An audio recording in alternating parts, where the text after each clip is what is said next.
Hello everyone, welcome to Efforts. तो आज हम थर्ड सेमेस्टर की प्लेलिस्ट का पहला वीडियो स्टार्ट करने जा रहे हैं, जिसका पहला टॉपिक है हमारा first paper, that is EDU BEd 110, यानी 110 paper number, principles and methods of teaching, जिसका यूनिट 1 है teaching as a complex activity.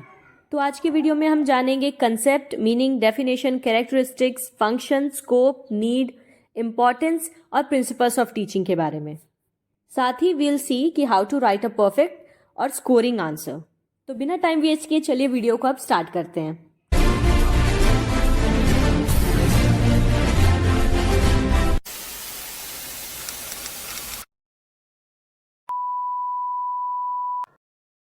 Unit 1 को हम लोग 2 पार्ट्स में पढ़ेंगे, ठीक है। तो ये पहला पार्ट है और जो थ्योरीज ऑफ टीचिंग है उसको हम लोग सेकेंड पार्ट में पढ़ेंगे। तो इससे बेसिकली आपको किस तरह के क्वेश्चंस पूछे जा सकते हैं। Write meaning, definition and nature of teaching as a complex activity, ठीक है, ये आपसे पूछा जा सकता है। या फिर explain teaching as complex activity and write its objective and scope, या फिर describe teaching and its principles. तो इन्हीं क्वेश्चंस को दिमाग में रखते हुए हम आगे के टॉपिक्स को पढ़ेंगे। तो जैसा कि मैंने आपको पहले भी बताया है कि क्वेश्चन आपसे चाहे जो भी पूछे, आपको शुरुआत आंसर की हमेशा उसका मीनिंग, कंसेप्ट और डेफिनेशन लिखने से ही करनी है, ठीक है। यानी कि मान लीजिए अगर आपको पूछा गया है, चाहे एजुकेशनल एडमिनिस्ट्रेशन पूछा है, टीचिंग पूछा है, असेसमेंट, इवैल्यूएशन, कोई भी चीज़ पूछी गई है, आप सबसे पहले बताइए कि वो चीज़ है क्या, उसको डिफाइन करिए। फिर किसी फेमस फिलोसोफर की 1-2 लाइन्स लिख दीजिए और उसके बाद अपना मेन आंसर जो है वो लिखना स्टार्ट करिए। इस तरह से आंसर लिखने पे आपको मार्क्स ज़्यादा मिलते हैं। और यहाँ पे आंसर्स मैंने नोट्स के फॉर्म में लिखे हैं, आप इसको इलेबोरेट करके अपनी भाषा में भी लिख सकते हैं। बस कंसेप्ट समझने से मतलब है, ठीक है, पूरा रटने की ज़रूरत नहीं है। और फिर भी अगर आप खुद से नहीं लिख पा रहे हैं तो ये आंसर्स आप याद कर जाइए। Okay, so let's start. Teaching is a social process meaning to teach. तो टीचिंग क्या होता है? शिक्षण एक सोशल यानी सामाजिक प्रक्रिया है, जिसका मतलब होता है टू टीच, या किसी को पढ़ाना। It is a methodology of making something known to others, यानी एक ऐसी पद्धति जिसमें हम किसी अज्ञात चीज के बारे में किसी को बताते हैं। यानी कोई ऐसी चीज जिसके बारे में बच्चों को या सीखने वाले को नहीं पता है, हम उसको बताएं, इसी को हम टीचिंग कहते हैं। जैसे कि अभी मैं आपको टीचिंग के बारे में बता रही हूं, तो ये क्या है? टीचिंग ही है। It is a 3D process in which 3 aspects function together. ये एक 3D प्रोसेस है, यानी 3 डायमेंशनल प्रोसेस है, जिसमें कि 3 एस्पेक्ट्स, 3 क्षेत्र इसके काम करते हैं। पहला है टीचर, दूसरा स्टूडेंट, तीसरा है करिकुलम। इन तीनों से ही टीचिंग होती है। ये तीनों ही बहुत ज़्यादा ज़रूरी हैं टीचिंग के लिए, क्योंकि अगर टीचर ही नहीं होगा तो आपको सिखाएगा कौन? अगर स्टूडेंट यानी सीखने वाला ही नहीं होगा तो टीचर सिखा के करेगा ही क्या? किसको सिखाएगा? और अगर करिकुलम नहीं होगा तो हमें ये नहीं पता चलेगा कि हमें आखिर सिखाना क्या है। हम कुछ भी रैंडम चीज़ें तो नहीं सिखा सकते ना बच्चों को रोज स्कूल बुला के। Teaching is the exchange of ideas और इंटरेक्शन अमंग इट्स 3 एस्पेक्ट्स। तो टीचिंग के जो ये तीनों एस्पेक्ट्स हैं, यानी टीचर, स्टूडेंट और करिकुलम, के बीच में आइडियाज का एक्सचेंज। तो हर चीज का 2 मीनिंग होता है, ठीक है। हाँ, डबल मीनिंग मतलब कि हम उस चीज को नैरो सेंस में देखते हैं और ब्रॉडर सेंस में देखते हैं, या वाइडर, ठीक है। शिक्षण का संकीर्ण रूप क्या होता है, यानी नैरो मीनिंग क्या है टीचिंग का? The narrow meaning of teaching is related to school education. यानी जब आप टीचिंग से, शिक्षण से सिर्फ स्कूली शिक्षा को समझते हैं, यानी अगर मैंने बोला टीचिंग तो आपके दिमाग में तुरंत एक क्लासरूम की फोटो आ गई कि हाँ टीचर है, वो पढ़ा रहा है बच्चों को, बच्चे बैठे हैं सुन रहे हैं, ठीक है। तो ये नैरो मीनिंग है जब हम टीचिंग का मतलब सिर्फ पढ़ाना समझें। in which changes are made by the teacher to a child at a certain place in a specific environment according to the curriculum। यानी कि इसमें एक टीचर होता है, एक प्रॉपर जगह होती है, यानी स्कूल जहाँ पे बच्चे बैठते हैं, टीचर उनको नॉलेज देता है, बच्चे नॉलेज गेन करते हैं एक पर्टिकुलर करिकुलम के बेसिस पे। In this, some knowledge or advice is given by the teacher to the student in the class in a formal way। यानी ये पूरी टीचिंग जो फॉर्मल वे में होती है उसको हम नैरो मीनिंग कहते हैं। अब वाइड या ब्रॉड मीनिंग से क्या मतलब है? All that is experienced by an individual throughout his or her life is included in the broader sense of teaching. यानी पैदा होने से लेकर मरने तक इंसान जो भी सीखता है, चाहे वो स्कूल के अंदर सीखे, चाहे वो स्कूल के बाहर सीखे। कई बार लाइफ के लेसन्स आपको स्कूल के बाहर ही मिलते हैं। जब आप किसी से धोखा खा जाएं या आपके साथ कुछ गलत हो, फिर आपको लाइफ के लेसन्स मिलते हैं। तो ये सारी चीज़ें आपको स्कूल में नहीं सिखाई जाती हैं। ब्रॉडर मीनिंग से क्या मतलब है कि हर एक चीज़ जो भी आप अपने लाइफ में एक्सपीरियंस कर रहे हैं और उससे आप जो भी लेसन ले रहे हैं, जो भी चीज़ सीख रहे हैं, वो सब टीचिंग के अंडर ही आता है। The broad meaning of teaching is that in which a person learns through formal, informal and non formal means. हमने फर्स्ट सेमेस्टर में पढ़ा था ये सारे मीन्स, फॉर्मल, इनफॉर्मल और नॉन फॉर्मल। तो नैरो मीनिंग में सिर्फ फॉर्मल एजुकेशन होती थी, सिर्फ फॉर्मल वे होता था। लेकिन वाइडर में क्या है कि इसमें फॉर्मल तरीके से भी सीखा जा सकता है, इनफॉर्मल से भी और नॉन फॉर्मल से भी। तो बस सीखने से मतलब है चाहे आप जिससे सीखें। In this the learner keeps on developing all his powers progressively from birth to death. ठीक है, यानी बर्थ से लेके डेथ तक इंसान अपनी हर एक चीज को डेवलप करता रहता है, हर जगह से कुछ ना कुछ चीजें सीखता रहता है। तो मीनिंग और कंसेप्ट लिखने के बाद हमें क्या करना है, हमें डेफिनेशन लिख देनी है किसी फेमस फिलोसोफर की। अगर आपको एक याद है तो एक लिखिए, या 2 लिख देंगे तो बहुत ही अच्छा। तो जैसे यहाँ पे मैंने 3 आपको दिए हैं, आपको जो इजी लगे आप याद कर सकते हैं। क्लार्क, थॉमस, एफ ग्रीन और एडम्स की। ठीक है, मैंने एडम्स का लिखा था अपने पेपर में। क्लार्क कहते हैं कि teaching refers to activities that are designed and perform to produce change in people behaviour. Thomas F Green कहते हैं teaching is the task of the teacher which is perform for the development of a child. जबकि Adams का कहना है teaching is a bipolar process, its one pole is teacher and another is the pupil. देखिए, Adams ने यहाँ पे teaching को bipolar कहा है, लेकिन टीचिंग क्या है, वो 3 डायमेंशनल है। इन्होंने करिकुलम इंक्लूड नहीं किया है इसमें। तो आप एडम्स की डेफिनेशन याद कर लीजिएगा, लेकिन ये दिमाग में रखिएगा कि टीचिंग 3D प्रोसेस होता है। नेक्स्ट टॉपिक इज नेचर और कैरेक्टरिस्टिक्स ऑफ टीचिंग, यानी शिक्षण का स्वभाव कैसा होता है। Teaching is both an art and a science. Teaching science भी है और आर्ट भी है। कैसे? The nature of teaching is both artistic and scientific. Teaching, planning and evaluation activities are more scientific in nature, whereas the presentational aspects of teaching is the art in which appropriate teaching skills are used by the teacher in such a way that the learners get a good understanding of the subject. देखिए, शिक्षण के लिए जो भी हम planning करते हैं या बच्चों के लिए जो हम टेस्ट तैयार करते हैं, ये सारी चीज़ें क्या है, ये साइंटिफिक है। हम इसमें कैलकुलेट करते हैं, मेथड्स यूज़ करते हैं अलग अलग तरह के, तो ये साइंटिफिक है एक तरह से। और आर्ट क्या है, जब हम उस टीचिंग को, शिक्षण को बच्चों के सामने प्रेजेंट करते हैं अपने आइडियाज़ लगा के कि हम किस तरह से बच्चों को समझाएंगे कि उन्हें बहुत ही अच्छे से समझ आएगा, तो ये क्या है, ये एक तरह की आर्ट है। सो टीचिंग आर्ट और साइंस दोनों है। Teaching is a developmental process. शिक्षण विकासशील प्रक्रिया है। Through the process of teaching children are developed and the desired changes in behaviour are brought in them. Cognitive, emotional and functional aspects are developed. तो अगर आप देखिए, शिक्षण के दौरान बच्चे का हर तरह का विकास होता है, चाहे वो उसका दिमागी तौर पे हो, उसका सामाजिक तौर पे हो, इमोशनल हो, हर तरह का विकास। Teaching is a continuous process. शिक्षण एक लगातार चलने वाली प्रक्रिया है। Teaching is a continuous process which continues till the achievement of teaching learning objective. पढ़ाते समय जो भी हमारा ऑब्जेक्टिव है, जो भी हमारा लक्ष्य है कि हाँ हमें बच्चे के अंदर इस तरह की डेवलपमेंट करनी है, तो वो लक्ष्य पाने तक शिक्षण लगातार चलता रहता है। Teaching is a process of guidance. In teaching efforts are made to develop the students according to their abilities. Teaching से हम लगातार बच्चों का मार्गदर्शन करते रहते हैं। Teaching is a formal and informal process. The education process is carried out in the school according to a fixed program and is also conducted outside the school. तो टीचिंग फॉर्मल और इनफॉर्मल दोनों है, क्योंकि हम बच्चे को school के अंदर भी पढ़ा सकते हैं और कई ऐसी चीज़ें हैं जो बच्चा स्कूल के बाहर भी सीखता है। ऑब्जेक्टिव्स, फंक्शंस या एम्स, ये तीनों एक ही चीज़ होती हैं। अगर आपसे ऑब्जेक्टिव पूछता है या चाहे फंक्शन पूछता है या एम पूछता है, तो आप सेम चीज़ लिख सकते हैं। ठीक है, तो सबसे पहला है हमारा टीचिंग का मेन ऑब्जेक्टिव क्या है या एम क्या है। To organise the class and create learning conditions, यानी कक्षा को व्यवस्थित करना और सीखने की स्थिति उत्पन्न करना। Analysing the subject matter and task, विषय वस्तु और कार्य का विश्लेषण करना। मोटिवेटिंग स्टूडेंट्स टू लर्न, अभ्यर्थियों को सीखने के लिए प्रेरित करना। To provide information about the individual differences of the students. आपको पता है कि क्लास में कई तरह के बच्चे पढ़ते हैं, यानी कुछ गरीब घर से आते हैं, कुछ अमीर घर से आते हैं, कुछ आपको अलग अलग स्टेट्स के भी दिख जाएंगे, अलग अलग बैकग्राउंड के दिख जाएंगे। तो ये जितने भी इंडिविजुअल डिफरेंसेस होते हैं क्लास में, विभिन्नताएं होती हैं, इनके बारे में बच्चों को समझाना कि भले सब अलग बैकग्राउंड से आते हों पर एक क्लास में अगर पढ़ने बैठे हैं तो सब एक समान है। To develop children from ordinary to creative beings.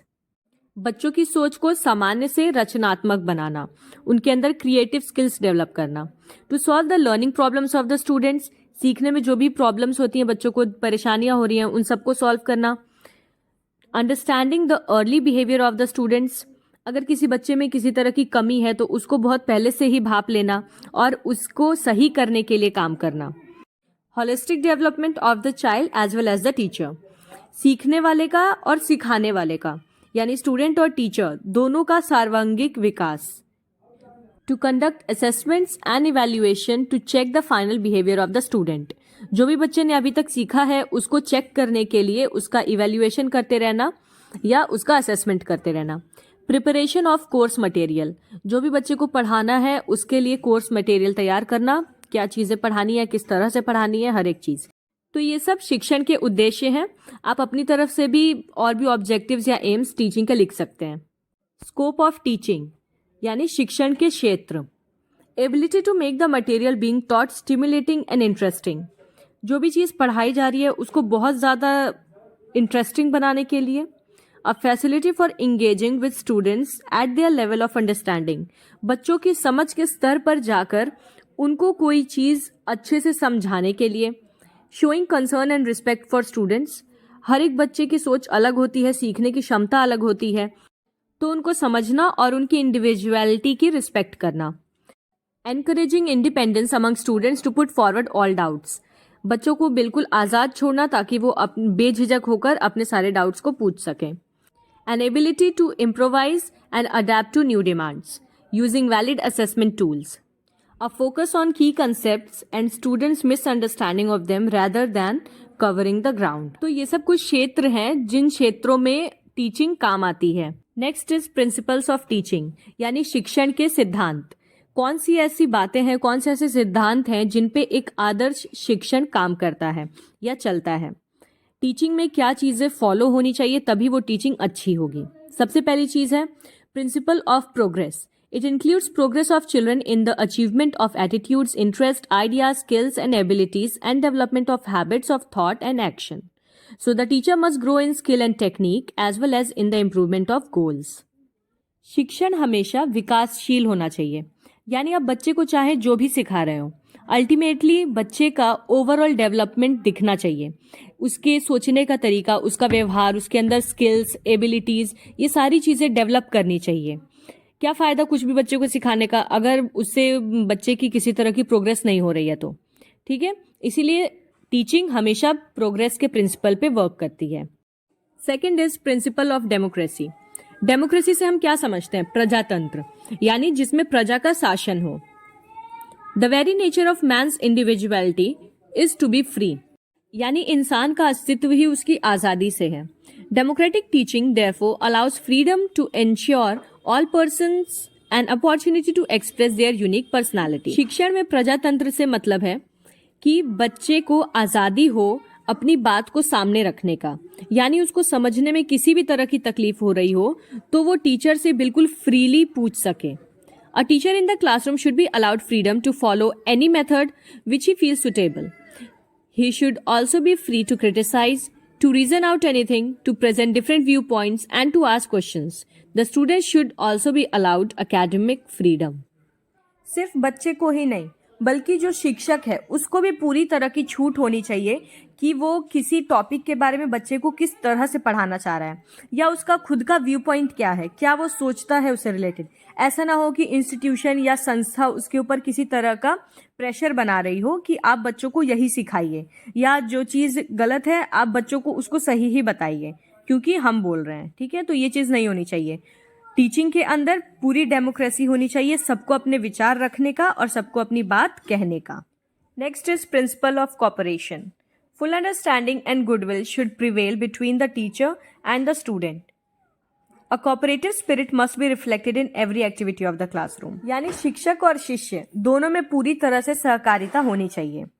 जब बच्चा पढ़ना चाह रहा है तो टीचर उसे उसकी तरह से पढ़ाए, और जब टीचर पढ़ा रहा है तो बच्चा भी उस पर पूरी तरह से ध्यान दे। दोनों की कॉपरेशन से ही टीचिंग अच्छी हो पाती है। Principle of evaluation. To assess the success and failure of a planning of teaching, the principle of evaluation should be adopted. Evaluation also helps to understand the defects in the planning and to modify these defects. शिक्षण मूल्यांकन के सिद्धांत पे चलता है, यानी उस teaching का मतलब ही क्या जब आपको पता ही ना चले कि जो आप सिखा रहे हैं वो बच्चे ने सीखा भी है या नहीं। तो प्रॉपर टाइम पे इवैल्यूएशन भी बच्चों का ज़रूरी है। आप जो भी पढ़ाते जा रहे हैं उसका टेस्ट लेते जाइए, जिससे आपको पता चलेगा कि बच्चे के सीखने में क्या डिफेक्ट्स हैं, उसको क्या प्रॉब्लम हो रही है सीखने में, ताकि आप उसको सही से समझा पाएंगे। Principle of planning. Planning ensures that the teacher has thought of the needs of the students and has selected the methods or aids accordingly. Effective planning is necessary to help in choosing improved techniques of teaching. कोई भी काम सही तरह से करने के लिए planning बहुत ज़रूरी होती है। तो प्लानिंग से ये पता चलता है कि हाँ, टीचर ने बच्चों के अकॉर्डिंग सोच के ये लेसन प्लान तैयार किया है, या बच्चों के लेवल के अकॉर्डिंग ही टीचर पढ़ा रहा है। Principle of research. Teaching follows a number of techniques, procedures and practices. Proper technique and procedure can be adopted in this field with the help of educational research. Teaching को effective बनाने के लिए teacher कई नए नए तरीके खोज सकता है। अपने खुद के इनोवेटिव आइडियाज लगा के एक प्रॉपर टेक्निक और एक प्रॉपर प्रोसीजर के थ्रू टीचिंग को वो करा सकता है। तो ये थे कुछ प्रिंसिपल्स, और भी कई सारे प्रिंसिपल्स हैं, मैं आपको शॉर्ट में समझा देती हूँ, आप अपनी लैंग्वेज में लिख लीजिएगा। प्रिंसिपल ऑफ डेफिनाइट ऑब्जेक्टिव, यानी पढ़ाते समय या टीचिंग के समय आपका क्या गोल है, आप क्या अचीव करना चाह रहे हैं, एक ऑब्जेक्टिव आपके दिमाग में हमेशा होना चाहिए कि आप बच्चे को अगर एक चैप्टर पढ़ा रहे हैं या एक टॉपिक पढ़ा रहे हैं तो आप क्यों पढ़ा रहे हैं, उससे बच्चे का क्या फायदा होगा। Next is principle of integrated teaching. Integrated teaching को समझिएगा, इसका मतलब है कि one subject use to understand other subject, यानी बच्चे को आप एक सब्जेक्ट समझाने के लिए दूसरे सब्जेक्ट की मदद लें। जैसे अगर आपको बच्चे को एडजेक्टिव पढ़ाना है तो आप उसको हिंदी का एग्जाम्पल देंगे कि अच्छा आप लोग हिंदी में जो पढ़ते हैं ना विशेषण, उसी को हम इंग्लिश में एडजेक्टिव कहते हैं। तो इससे बच्चे की जो लर्निंग होगी वो इंटीग्रेटेड होगी और वो चीज़ों को एक दूसरे से जोड़ के समझ पाएगा। Principle of individual differences. किसी भी क्लास में बहुत अलग अलग तरह के बच्चे होते हैं, उनका समझने का स्तर अलग होता है, उनका बैकग्राउंड अलग होता है। तो जब भी आप पढ़ा रहे हैं टीचिंग में, आपको हमेशा ये चीज़ दिमाग में रखनी है कि आप हर किसी के डिफरेंसेस को समझें। आप कोई ऐसा मेथड या एग्जाम्पल मत चुनिए जो सिर्फ कुछ ही बच्चों को समझ आए। हमेशा अपने एग्जाम्पल्स या पढ़ाने का जो तरीका है वो ऐसा रखिए कि भले वो बच्चा किसी भी बैकग्राउंड से आ रहा हो, वो कितना ही डिफरेंट हो किसी से, उसको भी वो सारी चीज़ें समझ में आए। Principle of pre knowledge. आप जो बच्चे को समझाने जा रहे हैं उसका लिंक हमेशा बच्चे की प्रीवियस नॉलेज से होना चाहिए, यानी जो बच्चे के पास पहले से ज्ञान है उसी को जोड़ते हुए आपको नया ज्ञान उसको देना है। अगर आप बच्चे को अचानक से कोई नई सी चीज़ बता देंगे तो वो उसके सिर के ऊपर से निकल जाएगी। Principle of child centred teaching. आपकी टीचिंग हमेशा चाइल्ड सेंटर्ड होनी चाहिए, यानी आपके पढ़ाने में बच्चा हमेशा केंद्र में हो, हर चीज बच्चे के इर्द गिर्द ही घूमे। ऐसा ना हो कि पढ़ाते समय सिर्फ टीचर ही बोले जा रहा है, लेक्चर दिए जा रहा है, बच्चे सुन रहे हैं, उसको लिख रहे हैं कॉपी में। तो ये चीज नहीं होनी चाहिए। आप इस तरह से अपने शिक्षण को रखिए कि अगर आप कोई भी एक्टिविटी उसमें कर रहे हैं तो बच्चा उसमें इन्वॉल्व हो। और लास्ट है प्रिंसिपल ऑफ रेमेडियल टीचिंग। आपकी टीचिंग हमेशा इस बात पे फोकस करनी चाहिए कि अगर बच्चे के सीखने में कोई डिफेक्ट आ रहा है तो उस चीज को आप सही कैसे करें। मतलब शिक्षण आपका ऐसा हो जो बच्चे के अंदर आने वाले डिफेक्ट को पहचान सके। So you can write any of the principles जो भी आपको सही से समझ आए हैं या अच्छे लग रहे हैं।